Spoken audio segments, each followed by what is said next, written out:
La Renaissance marque l'âge d'or de la consommation de glace, notamment grâce aux Italiens et à Catherine de Médicis, qui introduit le secret des sorbets, un mélange de glace, de salpêtre et de sel.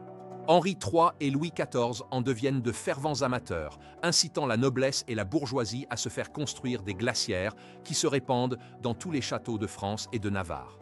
Ainsi, le XVIIe siècle voit la démocratisation de l'utilisation de la glace.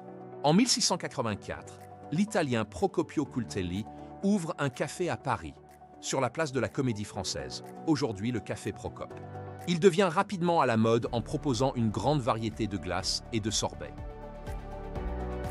Cependant, la construction d'une bonne glacière, ainsi que son approvisionnement, s'avère coûteux, rendant la glace naturelle longtemps rare, onéreuse et réservée à une élite.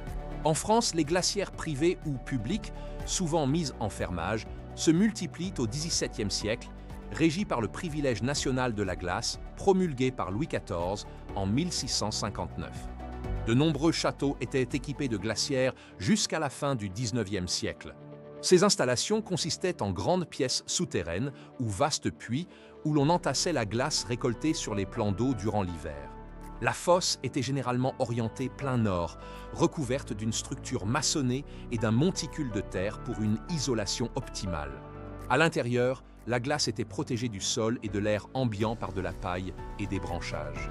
Pour limiter la circulation de l'air, des seaux d'eau étaient ajoutés régulièrement.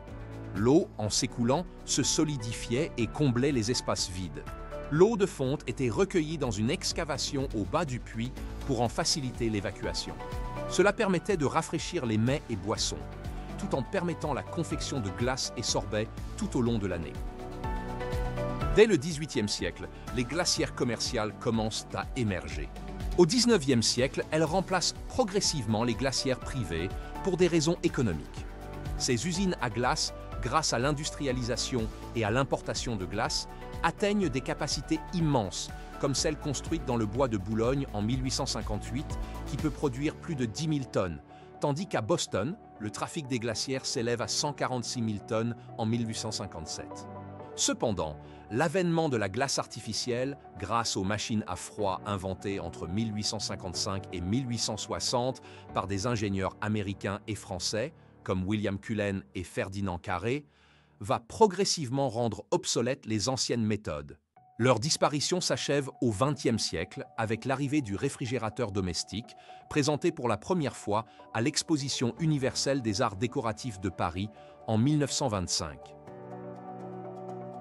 Merci pour votre attention. J'espère que vous dégusterez votre prochaine glace en imaginant qu'elle a été élaborée grâce à la glacière du château de la Salvetat Saint-Gilles.